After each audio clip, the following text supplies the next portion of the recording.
lot of talk about fear recently, it seems like the story that keeps coming up is the story of Jesus and the disciples out on the boat when the storm arises. Now, I believe that there is one key element found at the beginning of the story that often gets overlooked. So, I want to go back, look at this story, pull some key points out of it, and just share what God has laid on my heart for this story. I would title this segment, Let Us Cross Over to the Other Side. In Mark chapter 4, verses 35 through 41, it says, "On the same day when evening had come, he said to them, 'Let us cross over to the other side.' Now when they had left the multitude, they took him along in the boat as he was, and the other little boats were also there with him. And a great windstorm arose, and the waves beat into the boat, so that it was already filling. But he was in the stern, asleep on a pillow. And they awoke him and said to him, 'Teacher, do you not care that we are perishing?' Then he arose and rebuked the wind and said to the sea, 'Peace, be still.' And the wind ceased, and there was a great calm. But he said to them, 'Why are you so fearful? How is it that you have no faith?' And they feared exceedingly, and said to one another, 'Who can this be that even the wind and the sea obey him?'" Jesus knew that they were going to make it to the other side. He started off by saying, "Let us cross over to the other side." He didn't say, "Let's go try to make it to the other side." He started by saying, "Let us cross over to the other side." He already knew what was in store, and he knew that they would make it to the other side. God knows your situation, and he wants to make it across with you. The disciples didn't make it across alone, and you don't have to make it through your situation alone either. My first point would be they didn't cross alone. He said, "Let us cross over to the other side." God doesn't intend for us to go through life alone. No matter how lonely you feel, God will always be there with you.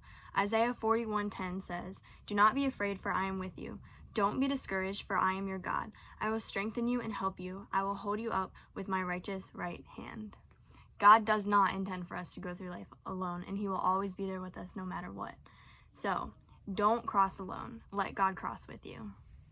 My second point would be, Jesus wasn't surprised by the storm.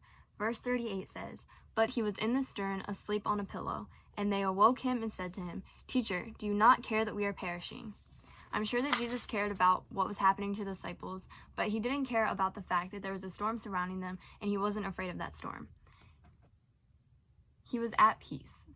He was not worried about what was happening, and he wasn't afraid of what was going to happen. He brought with him peace.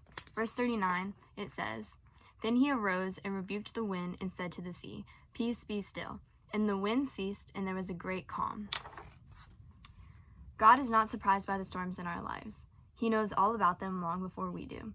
Even in Jeremiah 29:11, it says, "For I know the plans I have for you, declares the Lord, plans to prosper you and not to harm you, plans to give you a hope and a future." Jesus wasn't surprised by the storm. He was surprised by the lack of their faith. We have to hold on to faith even when the storms arise, which brings me to point number 3. Remain faithful through the storm. Verse 40, Jesus said to the disciples, "Why are you so fearful? How is it that you have no faith?" Jesus already told them that they would cross over to the other side, so there was no need for them to fear, but yet they still did. Your faith must be stronger than your fears.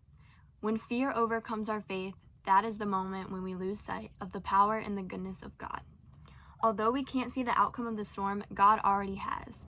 We have to trust him through it all, because ultimately, he knows what he's doing. Is your faith stronger than your fears?